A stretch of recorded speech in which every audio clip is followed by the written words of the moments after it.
तो छत्तीसगढ़ में किसानों का कर्ज फिर से माफ करने की घोषणा कर मुख्यमंत्री भूपेश बघेल ने एक मास्टर स्ट्रोक चल दिया है। ये दांव प्रदेश के 2/3 से ज्यादा विधानसभा सीटों पर सीधे सीधे परिणाम को पलट सकता है। ये वो सीटें हैं जिसे कांग्रेस के लिए जीतना बहुत आवश्यक होगा।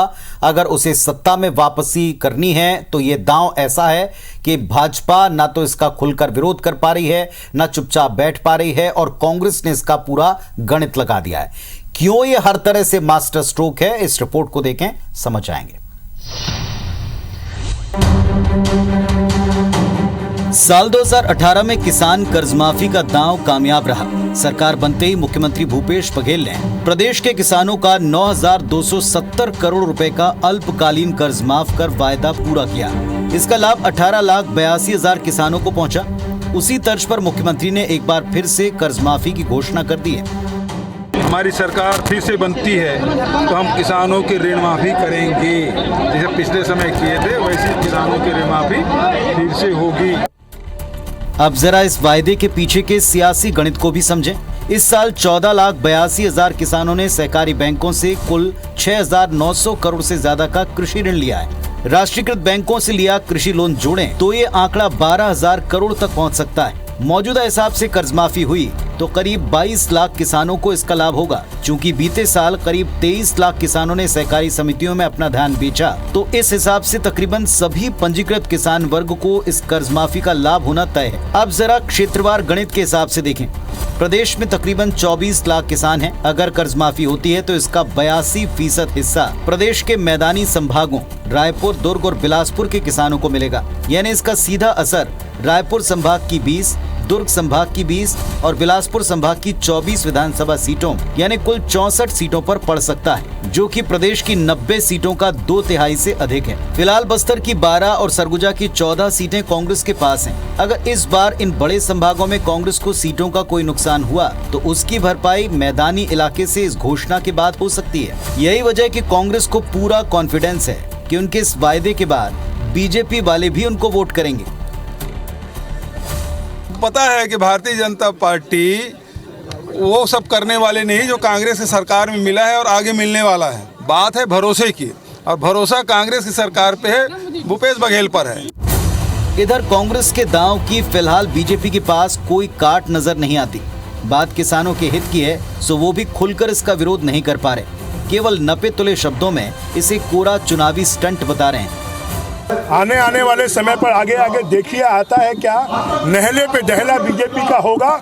उन्होंने पहले लॉन्ग टर्म लोन माफ नहीं किया, मीडियम टर्म लोन माफ नहीं किया, नेशनलाइज बैंक का लोन माफ नहीं किया, वो तो आधे लोगों का लोन माफ किया है। अभी वादा किया है, उससे ये क्लियर हो जाता है कि लास्ट 5 साल आप विफल रहा, आपने किसान का हालत सुधारने नहीं सका, इसलिए आप अभी फंडामेंटल प्रॉमिस कर रहा है। वैसे कांग्रेस के कैलकुलेटेड चुनावी ब्रह्मास्त्र पर बीजेपी ये कहकर निशाना साध रही है कि न तो इन बीते 5 सालों में न बीच के कोरोना काल में कर्ज माफी की। अब जब 2600 रुपए प्रति क्विंटल पर किसान धान बेच रहा है तो कांग्रेस पार्टी कर्ज माफी का चुनावी दांव खेल रही है। बहरहाल सवाल तो ये है कि प्रदेश का सबसे बड़ा किसान वर्ग इस घोषणा पर कितना भरोसा करेगा, वो इसमें अपना कितना लाभ देखते हैं। राजेश राज, IBC 24, रायपुर।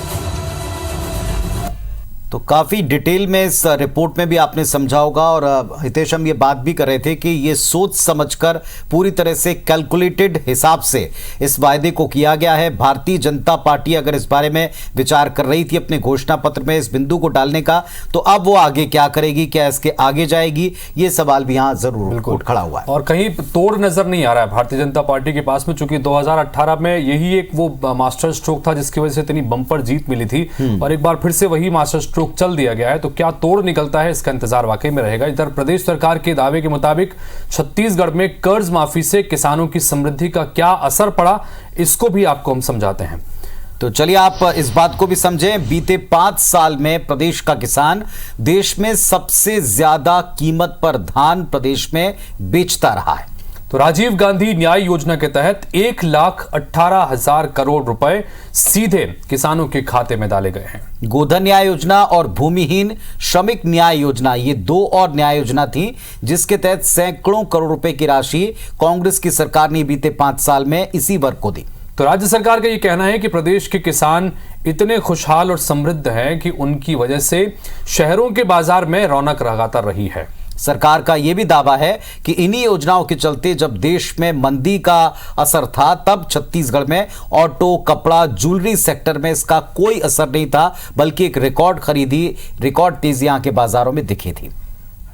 तो कुल मिलाकर सरकार का, सत्ता पक्ष का, कांग्रेस का दावा है कि किसान समर्थ हुआ है, लेकिन एक बार फिर से वो कर्ज माफी करके उसे और समर्थ बना रहे हैं। बीजेपी इस पे दिक्कत क्यों महसूस कर रही है? बीजेपी कहती केवल चुनावी है। अगर केवल चुनावी वायदा है तो उनके पास इसकी क्या तोड़ है, ये उनको भी बताने की बारी पास में आ रही है। तो छत्तीसगढ़ में चूंकि कर्ज माफी की घोषणा के पीछे कई सारे सवाल हैं जो बेहद अहम भी हैं और मौजूद भी हैं, इसको भी आपके सामने रखते हैं कि ये जो सवाल सामने आ रहे हैं, जब देश में सबसे कम 0.2% की बेरोजगारी दर होती है, सिर्फ छत्तीसगढ़ में थी, तो फिर कर्ज माफी की घोषणा की जरूरत आखिर क्यों आ पड़ी? क्योंकि दावा सरकार की तरफ से ही था। जी, क्या प्रदेश में सूखा पड़ गया था?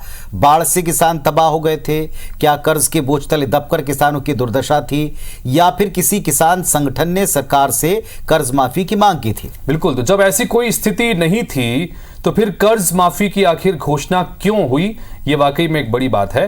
कांग्रेस नेता कहते हैं कि क्योंकि ऐसा लगा कि ऐसा करना किसान हित में जरूरी होगा, इसलिए यह महत्वपूर्ण फैसला हमारी तरफ से लिया गया। तो बहरहाल ये कई तरह के सवाल हैं जो इस घोषणा को लेकर IBC 24 की तरफ से भी हमने आपके सामने रखे, जिसका जवाब किस तरह से देखने को मिलता है वाकई में दिलचस्प होगा। लेकिन कांग्रेस नेता क्या कह रहे हैं ये भी सुनिए। चलिए, कुल मिलाकर एक बात मैं यहां पर जरूर कहूंगा कि अब कांग्रेस के मैनिफेस्टो में एक घोषणा जो होगी वो तो सरकार ने पहले ही कर दी। उन्होंने बल्कि एक नहीं 4 घोषणाएं की। पर सबसे बड़ी बात यह कि बीजेपी के एक नेता और बृजमोहन अग्रवाल जी ने भी यहां कहा है कि हमारे पास में नहले पर दहला है। तो ये नहले पर दहला क्या होगा ये देखना पड़ेगा।